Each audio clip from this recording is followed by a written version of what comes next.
Alors, à quand date votre dernière sensibilisation? Si vous ne mettez pas en place des sensibilisations de manière régulière à la protection des données à caractère personnel, faites-le, c'est l'occasion, cette vidéo est l'occasion de vous le rappeler.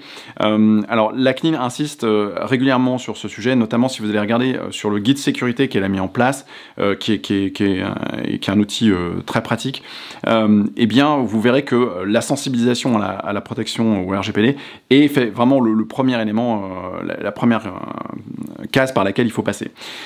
Et c'est assez important, pourquoi? Parce que typiquement, lorsque vous allez sensibiliser des salariés, des employés ou des personnes qui travaillent dans votre organisation, de manière générale, ça vous permet d'avoir des remontées liées au risque. C'est-à-dire que si une personne fait une demande de droit d'accès, et que vous n'êtes pas en mesure de la gérer en temps et en heure, le fait qu'une personne soit sensibilisée, eh bien, vous permettra de remonter cette demande de droit d'accès, de regarder, voilà, est-ce qu'on est dans les temps, est-ce que ça a bien été fait, est-ce que la personne a bien eu l'ensemble de ces informations, de ces données à caractère personnel, etc., etc.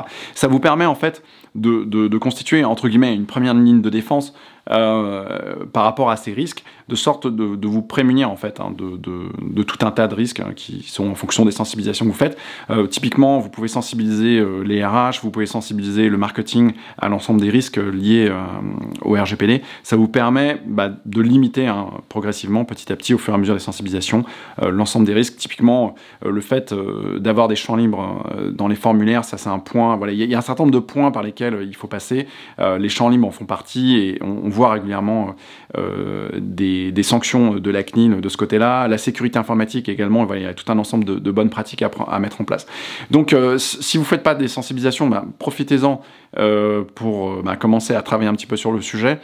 Ça peut être une note de sensibilisation simple ou des vidéos de sensibilisation dans votre organisation. Ça vous permet de progresser voilà, et de limiter vos risques, déjà de savoir où sont vraiment les risques. Ça vous permet également de recenser tous les traitements de données à caractère personnel qui sont mis en place. Tout le monde n'est pas forcément au courant lorsque vous êtes DPO ou si vous êtes responsable de traitement en charge de la conformité. C'est bien d'avoir des remontées de traitement par rapport voilà, aux personnes qui sont des chefs de projet par exemple. Ça vous permet d'éviter d'avoir un travail assez lourd à faire de recensement permanent qui est pas évident. Donc voilà, donc juste une petite note pour vous dire, voilà, si vous ne l'avez pas fait depuis longtemps, profitez-en pour vous lancer. C'est toujours, voilà, ça vous permet d'avancer et surtout ensuite de montrer voilà, tous les efforts de conformité que vous pouvez faire. Il faut également penser vos efforts de conformité dans une logique contentieuse, c'est-à-dire dans une logique pré-contentieuse, c'est-à-dire de dire voilà, le jour où effectivement on a un problème, on pourra montrer que voilà, on a fait tout un tas d'efforts et que donc voilà, il n'y a pas rien qui est fait au niveau de l'organisation, mais il y a tout un tas d'efforts et peut-être voilà, on a raté tel point ou tel point, mais en tout cas voilà, il y a quand même un travail sérieux qui est fait de ce côté-là. C'est toujours des bons points à prendre ici et là.